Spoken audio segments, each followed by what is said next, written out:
Hello friends, welcome to Dhana's tips. இன்றைக்கி நம்ம எல்லாருக்கும் ரொம்ப பிடித்தமான புளி சாதம் எப்படி பண்ணுறதுன்னு பார்க்கலாம். இந்த புளி சாதம் செய்கிறதுக்கு தேவையான பொருட்கள்: புளி 200 கிராம், பெருங்காயம் பெரிய துண்டு. நான் கட்டி பெருங்காயம் யூஸ் பண்ணுவேன். கட்டி பெருங்காயம் யூஸ் பண்ணால் வாசனை அதிகமாக இருக்கும், அதனால தான் நான் இதை யூஸ் பண்ணுறேன். வெந்தயம் 2 ஸ்பூன், மஞ்சள் தூள் 2 ஸ்பூன், உளுத்தம்பருப்பு 2 ஸ்பூன், வறுத்த நிலக்கடலை 50 கிராம், கடலைப்பருப்பு 50 கிராம், கருவேப்பிலை சிறிதளவு, எண்ணெய் 100 மில்லி, உப்பு தேவையான அளவு, கடுகு 2 ஸ்பூன், காய்ந்த மிளகாய் 25.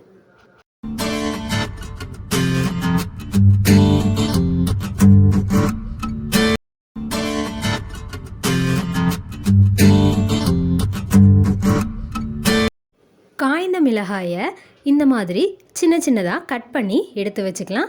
புளியை கெட்டியாக கரைச்சி வச்சுக்கோங்க. நான் 2 டம்ளர் தண்ணி ஊற்றி புளியை இந்த மாதிரி நல்லா கெட்டியாக கரைச்சி வச்சுருக்கேன். அடுத்து ஒரு கடாயில் 2 ஸ்பூன் வெந்தயத்தை ஆட் பண்ணி எண்ணெய் எதுவும் சேர்க்காமல் ட்ரை ரோஸ்ட் பண்ணணும். வெந்தயம் நல்லா செவந்து வெடித்து வாசனை வர ஆரம்பிக்கும், அந்த அளவுக்கு வறுக்கணும். வெந்தயத்தை கருக விட்டுறாதீங்க. அடுப்பை சிம்மில் வச்சு வெந்தயத்தை வறுங்க.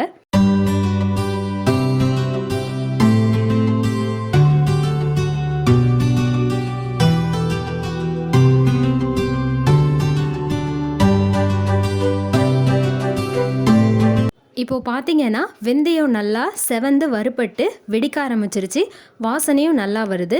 இப்போ இதை ஒரு பிளேட்க்கு மாற்றி ஆற வச்சு பவுடர் பண்ணி எடுத்து வச்சுக்கோங்க. அடுத்து கடாயில் ஒரு 2 ஸ்பூன் எண்ணெய் விட்டு கடலை பருப்பு அதில் சேர்த்துட்டு வறுத்து எடுத்துக்கலாம்.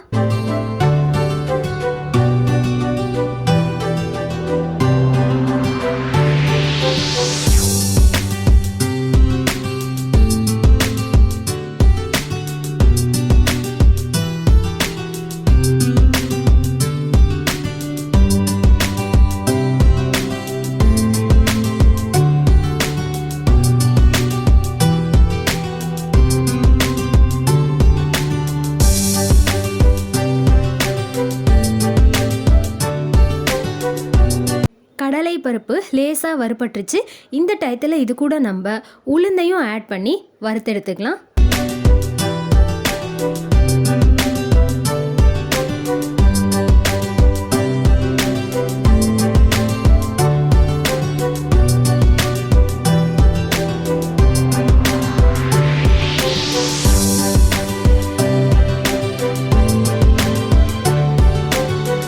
இப்போ பார்த்தீங்கன்னா கடலை பருப்பு உளுத்தம் பருப்பு ரெண்டுமே வறுபட்டுருச்சு.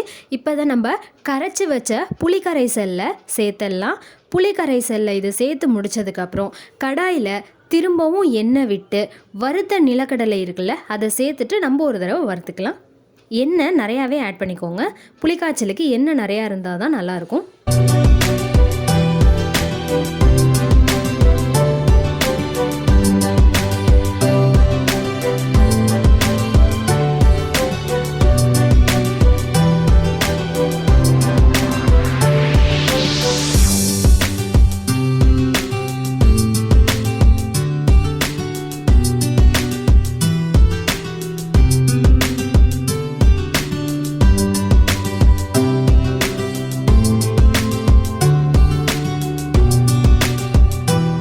இப்போது பார்த்தீங்கன்னா நிலக்கடலையும் நல்லா வறுபட்டுருச்சு. இப்போ நம்ம வறுத்த நிலக்கடலையும் என்ன பண்ண போகிறோம்னா புளிக்கரைசலில் சேர்க்க போகிறோம். புளிக்கரைசலில் சேர்த்து முடித்ததுக்கப்புறம் கடாயில் திரும்பவும் எண்ணெய் விட்டுக்கலாம். எண்ணெய் விட்டு அடுப்பை சிம்மில் வச்சுருங்க. சிம்மில் வச்சுட்டு நம்ம கட் பண்ணி வச்ச காய்ந்த மிளகாயை சேர்த்துட்டு வறுத்து எடுத்துக்கலாம். எதுக்காக காய்ந்த மிளகாயை வறுக்கும்போது அடுப்பை சிம்மில் வைக்கிறோன்னா மிளகாய் நெடி வரும், அதுக்காக தான் நம்ம அடுப்பை சிம்மில் வைக்கிறோம். இந்த மிளகாய் வறுக்கிறோம்ல, இதை நல்லா செவந்து நாவல் பழம் கலர் வர வரைக்கும் வறுக்கணும். மிளகாயை நல்லா கருகெல்லாம் விட்டுறக்கூடாது. நல்லா வறுப்பட்டு அந்த கலர் பார்த்திங்கன்னா ரெட்டாகவும் இல்லாமல் ரொம்ப கருகி போயும் இல்லாமல் அந்த நாவல் பழ கலருக்கு வரணும்.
மிளகாய் பார்த்தீங்கன்னா ரொம்பவே நல்லா வறுபட்டுருச்சு. இப்போ இந்த மிளகாயையும் நம்ம புளிக்கரைசலில் சேர்த்தலாம். நம்ம வறுத்த எல்லாத்தையுமே புளிக்கரைசலில் சேர்த்தாச்சு. இப்போ இந்த புளிக்கரைசலில் மஞ்சள் தூளும் நமக்கு தேவையான அளவு உப்பையும் சேர்த்துட்டு கலந்து விட்டுக்கலாம். இது நல்லா கலந்து முடிச்சதுக்கப்புறம் இந்த பாத்திரத்தை அப்படியே அடுப்புக்கு மாற்றிடலாம். அடுப்பில் மாற்றி ஒரு பிளேட் வச்சு மூடி வச்சு ஒரு 10 நிமிஷத்துக்கு கொதிக்க வச்சு எடுத்துக்கலாம். புளிக்காய்ச்சல் கொதிச்சிட்டு இருக்கட்டும். இப்போ இந்த டயத்தில் கடாயில் திரும்பவும் எண்ணெய் விட்டு கடுகு பெருங்காயம் சேர்த்துட்டு தாளித்து எடுத்துக்கலாம்.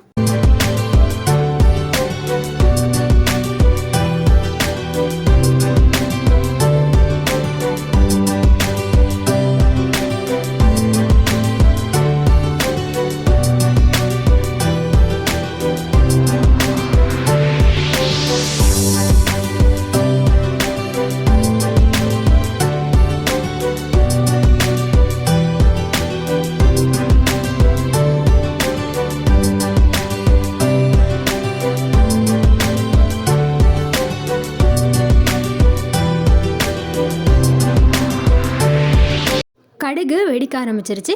இப்போ இதில் நம்ம கருவேப்பிலையும் சேர்த்துட்டு வறுத்தெடுத்துக்கலாம்.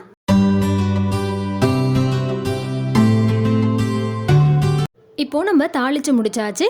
இதை புளிக்கரைசலில் சேர்த்துட்டு கலந்து விட்டுக்கலாம்.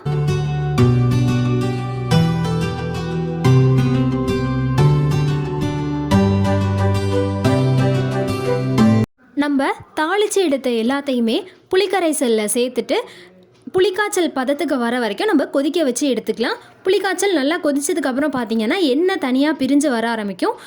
அந்த கன்சிஸ்டன்சியும் பார்த்திங்கன்னா ரொம்ப திக்காக இருக்கும். அந்த அளவுக்கு நம்ம கொதிக்க வச்சு எடுத்துக்கணும். இப்போ பார்த்திங்கன்னா நல்லா கெட்டியாக கொதிச்சிருச்சு. புளிக்காய்ச்சல் தயாராகிடுச்சு. இப்போ இதை ரைஸில் போட்டு நம்ம மிக்ஸ் பண்ணி எடுத்துக்கலாம்.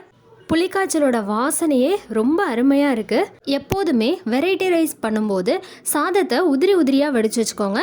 அப்போ தான் வெரைட்டி ரைஸ் நல்லாயிருக்கும்.